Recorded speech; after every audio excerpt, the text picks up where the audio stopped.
नमस्कार, मैं हूं संतोष। सिटी न्यूज वैन रीवा की सांध्यकालीन समाचार सेवा में आपका स्वागत है।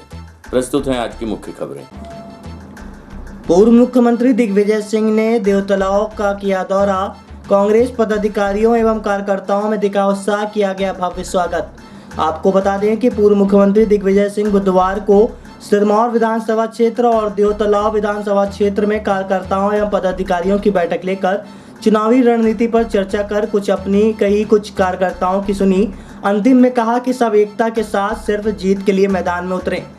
इस दौरान पूर्व मुख्यमंत्री एवं दिग्विजय सिंह की उपस्थिति में ब्लॉक कांग्रेस अध्यक्ष, सेक्टर मंडलम एवं बूथ समितियों के पदाधिकारियों एवं कार्यकर्ताओं की महत्वपूर्ण बैठक देवतलाव में आयोजित की गई।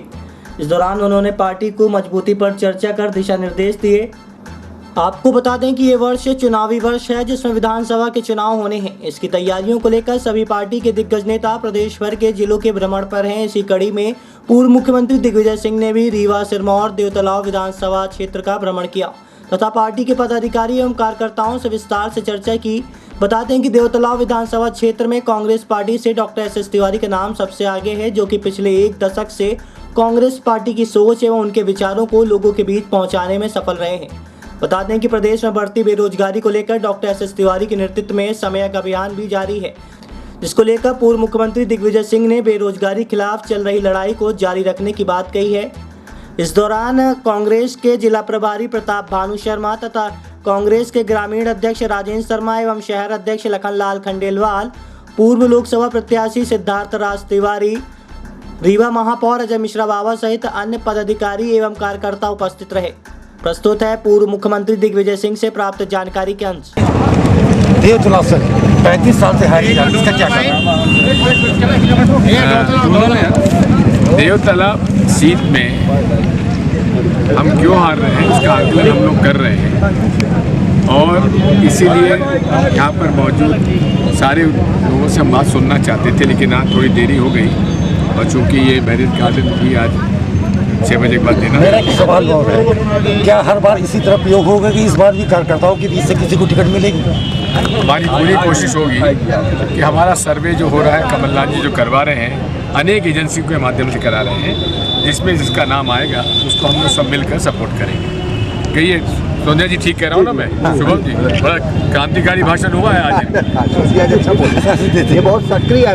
एक सवाल है, जिस तरह आज सब लोग इकट्ठा हुए हैं कार्यकर्ता अपने कांग्रेस का, क्या इसी तरह कांग्रेस में किसी एक आदमी को टिकट मिलती है अपने बीच में? क्या इसी तरह सहयोग रहेगा? बिल्कुल सहयोग रहेगा और मैं जवाबदारी लेता हूँ सबको सहयोग लेने की। महापौर का चुनाव जीते हम लोग इसी। सवारियों से भरी ऑटो खड़े डंपर से टकराई, 2 महिला समेत 4 गंभीर रूप से घायल। वैवाहिक कार्यक्रम में शामिल होने ऑटो में सवार होकर जा रहे थे एक ही परिवार के लोग। वैवाहिक कार्यक्रम में शामिल होने ऑटो में सवार होकर जा रहे लोग सड़क दुर्घटना का शिकार हो गए। खड़े डंपर में ऑटो की टक्कर हो जाने से 4 लोग गंभीर रूप से घायल हुए हैं, जिसमें 3 की हालत नाजुक बनी हुई है। घटना बीती रात तकरीबन 12 बजे सीधी जिले के चोरहट बाईपास के समीप उस समय हुई जब जुमराही निवासी एक ही परिवार के आधा दर्जन लोग वैवाहिक कार्यक्रम में शामिल होने बरखड़ा जा रहे थे। घटना में सीधी जुमराही निवासी सुकवरिया कोल, काजल कोल, शिवभान कोल और बुद्धसेन कोल गंभीर रूप से घायल हुए हैं, जिन्हें उपचार के लिए रीवा के संजय गांधी अस्पताल में भर्ती कराया गया है। इसमें शिवभान व बुद्धसेन की हालत गंभीर बनी हुई है। फिलहाल सभी घायलों का उपचार रीवा के संजय गांधी अस्पताल में जारी है। प्रस्तुत है परिजन से प्राप्त जानकारी के अंश। बताइए, क्या नाम है आपका? हमारा नाम राम बहोर कोल है। क्या घटना हुई, कहाँ से कहाँ जा रहे थे? ये जा रहे थे जमुनिया कला से ये चौराहट बरखरा, तो बीच ऑटो करके बुक करके जा रहे हैं नातमानी रिश्तेदारी में। तो वही बाईपास चौराहट में वह ऑटो वाला खड़ा था ट्रक, तो ले जाकर उसमें डाल दिया। कितने लोग घायल हुए?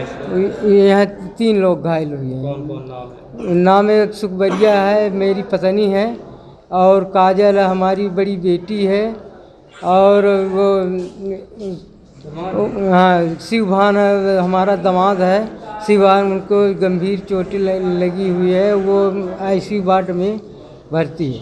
4 लोग घायल हुए जी, 3 4 लोग। हाँ 4 लोग रहे। ड्राइवर भी है? ड्राइवर गला 5 लोग रहे, ड्राइवर की कहीं खरोंच भी नहीं लगा है। कितने बजे रात की घटना होगी? ये 12 बजे की लगभग है। इसमें हमारा दामाद शिवभान कौल है, ये गंभीर है, सिमरिया के दूरा का रहने वाला है, ज़्यादा घायल है। न्यू बस स्टैंड के यात्री प्रतीक्षालय में मिला अज्ञात व्यक्ति का शव, परिजनों की तलाश में जुटी पुलिस। बता दें, रीवा शहर के समान थाना क्षेत्र अंतर्गत न्यू बस स्टैंड के यात्री प्रतीक्षालय में एक व्यक्ति का शव लावारिस हालत में पाया गया। स्थानीय लोगों की सूचना पर मौके पर पहुंची पुलिस ने शव को पहचान के लिए संजय गांधी अस्पताल की मॉर्चरी में रखवा दिया है और मृतक के परिजनों की तलाश शुरू कर दी गई है। घटना के संबंध में मिली जानकारी के मुताबिक बीती देर रात्रि एक व्यक्ति नए बस स्टैंड के यात्री प्रतीक्षालय में मृत अवस्था में पाया गया, जिसकी सूचना स्थानीय पुलिस ने समान थाना पुलिस को दी। मौके पर पहुंची पुलिस ने उसकी पहचान का प्रयास किया तो एक होटल संचालक ने बताया कि तकरीबन 25 दिन पूर्व वह व्यक्ति उसकी दुकान में काम करता था।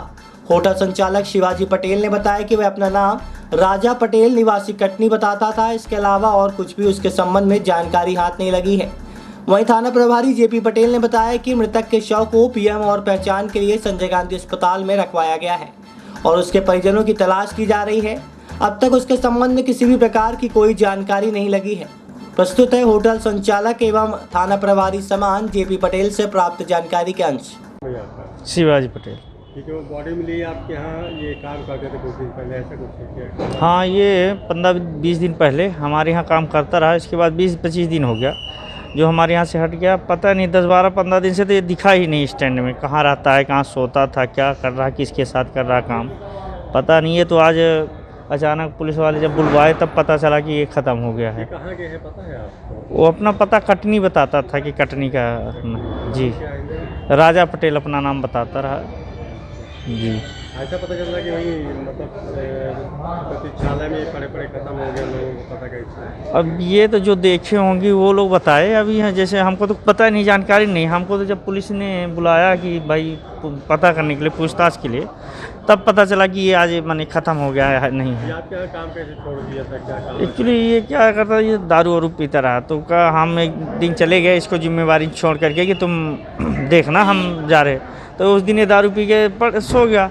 मेरे को मेरा बेटा फ़ोन लगाया कि अंकल तो आए नहीं, परेशान। तो उसी दिन फिर हमने कहा कि नहीं रखेंगे तुम्हें, भाई काम करने वाला व्यक्ति हो जिससे कि हमारा सहूलियत हो, और तुम ये नाटक करोगे। कैसे इससे पहले भी करता रहा था, उसका छोड़ दिया था। फिर उस दिन हमने कहा भैया तुम नहीं कर पाओगे, तुम अपना कहीं और देख लो। जी हम जी छोटी सी गोमती में वहीं होटल माने पूरी सब्जी कढ़ी चावल बेचता हूँ। Shivaji Patel. New bus stand में बॉडी मिली है, क्या पहचान हुई, कहाँ के हैं, ये कहाँ रहते हैं? मुझे रात में एक अज्ञात मृतक की बॉडी मिली है बस स्टैंड में, जो यात्री प्रतीक्षालय के पास। तो अभी तक उसका एग्जैक्ट पता तो नहीं पता चल पाया है। जो आसपास जो बस स्टैंड के लोगों ने जो उसको पहचानते थे, उनने बताया कि राजा पटेल उसको कहते थे। ऐसे ही काम वाम करते रहता था होटल में, मिर्गी वगैरह भी आता था उसको। स्पष्ट पहचान नहीं हुआ है उसको। यहाँ पे मेडिकल कॉलेज में भी रखवाया गया है और पीएम के बाद पता चलेगा कि किन कारणों से मृत्यु हुई है। महापौर और नगर निगम आयुक्त ने ली समीक्षा बैठक। आम लोगों के हित में लिए गए कई निर्णय। विभाग संचालकों को बढ़ सकती है मुश्किलें। पेयजल, कायाकल्प, डैमेज सड़क निर्माण पर हुई चर्चा। आपको बता दें कि आज रीवा नगर निगम कार्यालय में महापौर अजय मिश्रा बाबा और निगम आयुक्त संस्कृति जैन की उपस्थिति में समीक्षा बैठक आयोजित की गई। इस दौरान शहर की पेयजल व्यवस्था, विवाहघर, कायाकल्प, नगर निगम की राजस्व वसूली सहित अन्य विभिन्न मुद्दों पर गंभीरता से चर्चा की गई। इसके साथ ही कार्य में लापरवाही बरतने पर कर्मचारियों के ऊपर कार्रवाई करने के भी निर्देश दिए गए। बैठक को लेकर महापौर अजय मिश्रा बाबा ने जानकारी देते हुए बताया कि कुछ बिंदुओं को लेकर आज महत्वपूर्ण बैठक आयोजित की गई थी, जिसमें निगम की राजस्व वसूली, उसको कैसे बढ़ाई जाए और कर्मचारी सहूलियत से राजस्व वसूली कर सके। इसके साथ ही शहर के सीवरेज से डैमेज हुई सड़कों के निर्माण और शहर में संचालित हो रहे विवाह घरों को भी लेकर गंभीरता से चर्चा की गई है। महापौर ने कहा कि बिना मापदंड के जो विवाह घर संचालित किए जा रहे हैं, उनके ऊपर कार्रवाई करने के निर्देश दिए गए हैं।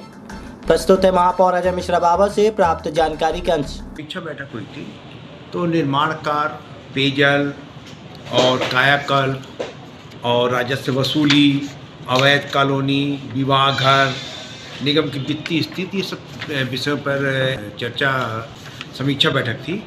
उसमें ये तय हुआ कि जैसे अमृत 02 पॉइंट हमारा जो टेंडर है वो अभी लगा था 1 तारीख को, किसी ने डाला नहीं, जबकि 1 को उसको खुलना चाहिए, तो किसी ने डाला नहीं। दोबारा फिर वो 9 तारीख को लग गया है।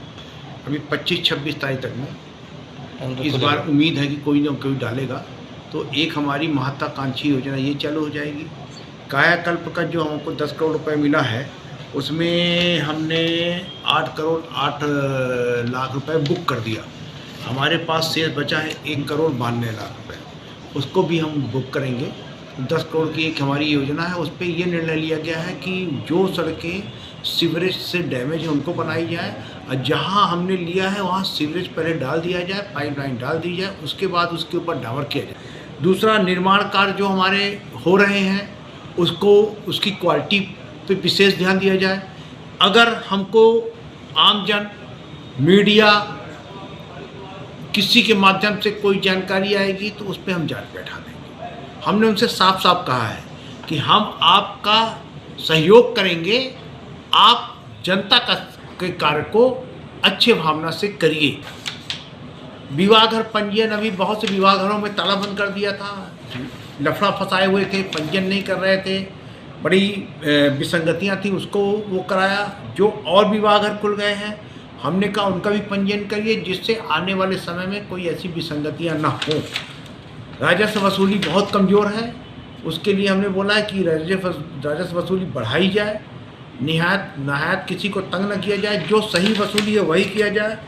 योजना क्रमांक 6 का जो प्रतिवेदन राजस्व विभाग ने भेजा है, जो वार्ड नंबर 16 के हमारे लोग हैं जो लगातार योजना क्रमांक 6 से पीड़ित हैं, अवैध कॉलोनी में आ गए हैं, उनके घर के नक्शे पास नहीं हो रहे हैं, उनको लोन नहीं मिल रहा है, उसके रियायत के लिए शासन ने जो अनुमति दिया है उस पर राजस्व विभाग ने जो प्रतिवेदन भेजा वो गलत प्रतिवेदन भेजा। उसका मैं MIC के थ्रू शुद्धिकरण करके उसको सही ढंग से भेजने का प्रयास करूंगा परिषद में। अस्थि विसर्जन करने जा रहे वाहन सवार आधा दर्जन लोग सड़क दुर्घटना में घायल, 2 की हालत गंभीर। जबलपुर से प्रयागराज जाते समय कटरा के समीप हुई घटना, तूफान वाहन में सवार थे 1.5 दर्जन लोग। बता दें, रीवा जिले के गढ़ थाना क्षेत्र के कटरा के समीप तेज रफ्तार वाहन के सामने जानवर आ जाने से वह अनियंत्रित होकर पलट गई। इस घटना में तकरीबन आधा दर्जन लोग गंभीर रूप से घायल हो गए, जिन्हें उपचार के लिए रीवा के संजय गांधी अस्पताल में भर्ती कराया गया है। बताया जा रहा है कि वाहन में अधिकांश लोग जबलपुर के निवासी हैं, जो अस्थि विसर्जन करने के लिए जबलपुर से प्रयागराज जा रहे थे। घटना में मृतक की पत्नी एवं 1 साल का बच्चा भी शामिल है। घटना में संगीताबाई वाल्मीकि, कुमार धुर्वे, हरबंश वाल्मीकि, रामदास वाल्मीकि को गंभीर चोटें आई हैं, जिनका उपचार रीवा के संजय गांधी अस्पताल में चल रहा है। इसी तरह से अन्य घायलों को 108 एम्बुलेंस की मदद से रीवा लाया गया है। यह हादसा आज सुबह तकरीबन 6 बजे उस समय हुआ जब प्रयागराज जाते वक्त कटरा के समीप एक जानवर अचानक गाड़ी के सामने आ गया। तभी चालक ने गाड़ी से अपना नियंत्रण खो दिया और गाड़ी अनियंत्रित होकर पलट गई। तूफान वाहन में तकरीबन 1.5 दर्जन लोग सवार थे, जिसमें आधा दर्जन लोग गंभीर रूप से घायल हो गए हैं। जानकारी मिलते ही संबंधित थाने की पुलिस मौके पर पहुंच गई, जिसके कारण घायलों को समय से उपचार मिल गया। प्रस्तुत है घायलों के परिजन से प्राप्त जानकारी के अंश। ये गाड़ी दुर्घटनाग्रस्त हुई है, जो जा रहे थे इलाहाबाद, क्या घटना हुई, तो कहाँ से जा रहे थे? ये हमारे रिश्तेदार जबलपुर से परिवार के उनके विसर्जन करने के इलाहाबाद जा रहे थे, तो कटरा के पास कोई जानवर आकर सामने से एकदम से भिड़ गया, तो गाड़ी अनियंत्रित होकर के वो भिड़ गई और विसर्जन भी नहीं कर पाए। वहाँ के लोगों ने मदद करके संजय गांधी हॉस्पिटल में उनको ला करके ट्रीटमेंट करने के लिए, तूफान गाड़ी थी, तूफान गाड़ी में 8-10 लोग थे, इसमें 3-4 लोग को चोट लगी, तो संजय गांधी में उनका ट्रीटमेंट चल रहा हुआ है। इसमें मृतक की पत्नी भी गई थी? उसकी, हाँ, मृतक की जो पत्नी विसर्जन में साथ में थी, तो वो भी, उनको भी चोट लगी हुई है, तो उनकी ड्रेसिंग वगैरह और संजय गांधी में कराया जा रहा है। आम आदमी ने सिमरिया विधायक पर लगाए गंभीर आरोप, जांच कर मुकदमा दर्ज करने की मांग। आपको बता दें कि रीवा जिला आम आदमी पार्टी के कार्यकर्ताओं के द्वारा आज रीवा कलेक्ट्रेट कार्यालय पहुंचकर एक ज्ञापन पत्र सौंपा गया, जिसमें विधायक निधि एवं स्वेच्छा अनुदान निधि में बंदरबांट का आरोप लगाते हुए सिमरिया विधायक केपी त्रिपाठी की जांच कराए जाने की मांग की गई है। सिमरिया विधायक पर आरोप लगाते हुए आप नेता प्रमोद शर्मा ने बताया कि आम आदमी पार्टी की तरफ से विधायक निधि एवं स्वेच्छा अनुदान निधि को लेकर आरटीआई के तहत जानकारी मांगी गई थी, जिसमें पहले नंबर पर सिमरिया विधायक केपी त्रिपाठी के द्वारा विधायक निधि से 8 करोड़ रुपए 3 कामों के लिए बांटे गए हैं। उनका आरोप है कि इस निधि से 4 करोड़ रुपए विधायक द्वारा कमीशन लिया गया है। प्रमोद शर्मा ने कहा, इसी तरह विधायक स्वेच्छा अनुदान निधि से 1 करोड़ रुपए बांटे गए थे, जिसमें से 32 लाख रुपए ऐसे लोगों को दिए गए जिनका नाम और पता ही नहीं है। इसके साथ ही उन्होंने आरोप लगाते हुए कहा कि बाकी के रुपए उनके द्वारा अपने लोगों को वितरित किए गए हैं, जिसमें ड्राइवर, उनके कर्मचारी सहित अन्य लोग शामिल हैं। उन्होंने कहा कि इन सभी आरोपों की जांच कराई जाकर मुकदमा दर्ज कराने की मांग उन्होंने कलेक्टर रीवा से की है। प्रस्तुत है आम आदमी पार्टी के नेता प्रमोद शर्मा से प्राप्त जानकारी के अंश। ज्ञापन देने आप लोगों को कहाँ ये विधायकों के निधि को लेकर आम आदमी पार्टी ने आरटीआई लगाई थी। कल इसका प्रेस कॉन्फ्रेंस थी। इसमें देखा गया कि पहला जो क्रम है वो सिमरिया है। सिमरिया विधायक ने लगभग 8 करोड़ रुपए जो निधि में बांटे हैं, जिसमें से हमारा आरोप है लगभग 4 करोड़ रुपए का उन्होंने कमीशन खाया है। कमीशन खोरी काम हो जो 3 काम हुए हैं। इसके साथ में जो निधि है स्वेच्छा अनुदान 1 करोड़ रुपए दिया है। 1 करोड़ रुपए में से लगभग 32 लाख रुपए ऐसे हैं जिनका कोई नाम पता नहीं है। इस पैसे को सीधे विधायक सिमरिया ने केपी त्रिपाठी ने अपने उस पे जो है अपने खुद के लोगों के पास पहुंचाया है। और ये हमारा आरोप है कि 1 करोड़ में से लगभग 80 लाख रुपए उनके साथ में घूमने वाले लोग, उनके साथ में काम करने लोग, उनके घर में माली, कर्मचारी, ड्राइवर, उनके साथ के पीए, उनको सबको आवंटन किया गया। इसी के लिए हम लोग ये आज आए हैं मैडम को शिकायत करने और एफआईआर करने की बात की गई। इस पर जो है वो ये करें और साथ में जो है इसकी जांच कराएं, एक कमेटी बनाएं, क्योंकि ऐसा पैसा का लूट नहीं करना चाहिए। गांव में और भी बहुत सारे गरीब लोग थे जिनको जरूरत थी उस पैसे की जो शासन प्रशासन देता है अति गरीब लोगों को देने के लिए। इसका मतलब यह नहीं कि विधायक अपने ड्राइवर को और अपने जो पीए हैं उनको पैसा देंगे। इसका जो है ऑब्जेक्शन करने हम लोग यहाँ पहुंचे। गौरक्षा संकल्प अभियान में शामिल होने रीवा संभाग से 1000 गौशाला संचालकों को बसों के माध्यम से किया गया रवाना। आपको बता दें कि भोपाल के लाल परेड ग्राउंड में 12 मई को आयोजित होने वाले गौरक्षा संकल्प अभियान में शामिल होने के लिए आज रीवा संभाग से तकरीबन 1000 गौशाला संचालकों को बसों के माध्यम से कार्यक्रम में शामिल होने के लिए भोपाल भेजा जा रहा है। इस संबंध में पशुपालन विभाग के उप संचालक डॉक्टर राजेश मिश्रा के द्वारा जानकारी देते हुए बताया गया कि प्रदेश के मुखिया शिवराज सिंह चौहान द्वारा आगामी 12 मई को लाल परेड ग्राउंड भोपाल में गौरक्षा संकल्प अभियान के तहत प्रदेश भर के गौशाला संचालकों से रूबरू होकर चर्चा की जाएगी, जिसमें गौशाला से संबंधित जानकारियां दी जाएंगी और ज़्यादा से ज़्यादा गौशाला खोलने से संबंधित सहित गौ सेवकों को मिलने वाली सुविधाओं के संबंध में बताया जाएगा। उन्होंने कहा कि पशुपालन विभाग द्वारा हर जिले में 1962 वाहन पशु संजीवनी वाहन का संचालन किया जाता है, जिसे प्रदेश भर के लिए मुख्यमंत्री शिवराज सिंह चौहान द्वारा हरी झंडी दिखाकर रवाना किया जाएगा। इस कार्यक्रम में शामिल होने के लिए संभाग से लगभग 1000 गौशाला संचालकों को बसों के माध्यम से भोपाल भेजा जा रहा है, जिसकी पूरी व्यवस्था पशुपालन विभाग द्वारा की जा रही है। प्रस्तुत है उप संचालक डॉक्टर राजेश मिश्रा से प्राप्त जानकारी के अंश। गौरक्षा और गौ संवर्धन के क्षेत्र में लोगों की जागरूकता अधिक से अधिक हो और नवयुवक इस कार्य में ज़्यादा जुड़ें, और इसी उद्देश्य को लेके ये कार्यक्रम भोपाल स्तर पे माननीय मुख्यमंत्री जी द्वारा इसको संबोधित किया जाएगा।